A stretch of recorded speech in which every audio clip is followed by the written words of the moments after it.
Don't forget to check down below in the video description for the best prices on the tools and parts I used in today's video.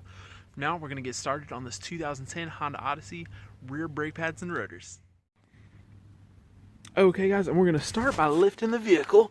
Got a nice Pittsburgh jack here, and there's a spot right there where you can lift both wheels up off the ground. That's convenient. Always use jack stands.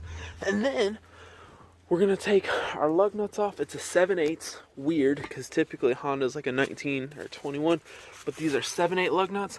So I got my Milwaukee impact driver here. Works great. This is probably one of the most powerful electric ratchets you can get on the market right now, and it's very affordable compared to like the Snap-on. So let's see how it does.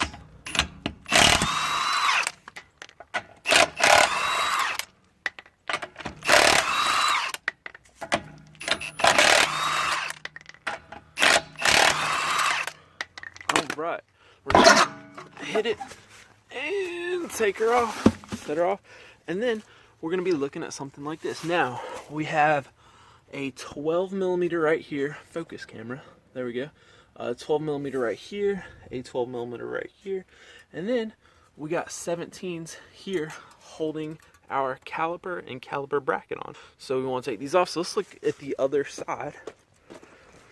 Here, you can see I've already taken the caliper off. My caliper's sitting up here, ready to compress this piston. And right now, we just got our caliper bracket sitting there. And I've already got the pads off. You know, your pads will be sitting in here like so. So I just used my fingers and kind of wiggled it out, popped it out. If you can't do it with your fingers, take a flathead screwdriver, stick it in there between, pop them out.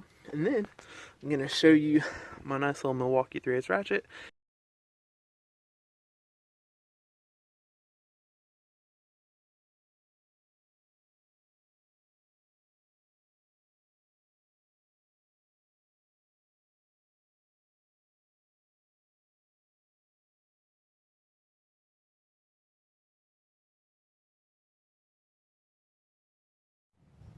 The next thing we're doing is, you got these screws that hold the rotor on, right?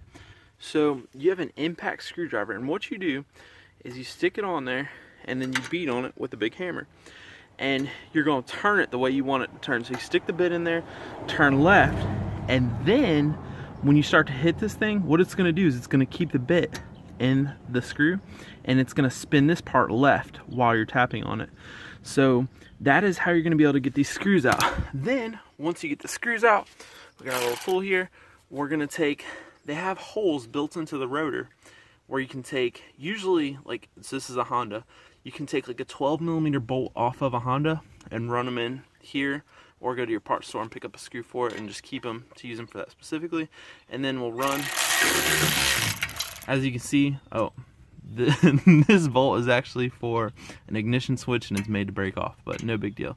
So you could see when I was doing that, the rotor began to press off, and I'm going to do the same with this side. This one's actually a 14, so I'll do that, and then this rotor will come off. I also got to take my screws out, and then we'll see what this looks like with the rotor off. Now we can see I can just reach and kind of grab this thing, spin it a little bit, and there you go. That's it. For the most part, guys, this has a drum brake on the inside. For the most part, you're not going to usually mess with these drums because these are parking brake drums. Car doesn't really use it to stop. It uses the disc part on the outside. So that's what, most of the time, people are going to be concerned with that. Not so much with this. So, next thing we got to do is got to make sure we're going to take our little C-clamp here. We're going to put it up like that.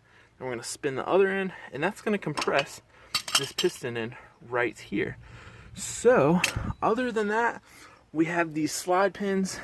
This isn't moving. Well, yeah, it is moving, but what you're gonna want to do is you're gonna want to take the slide pin all the way out.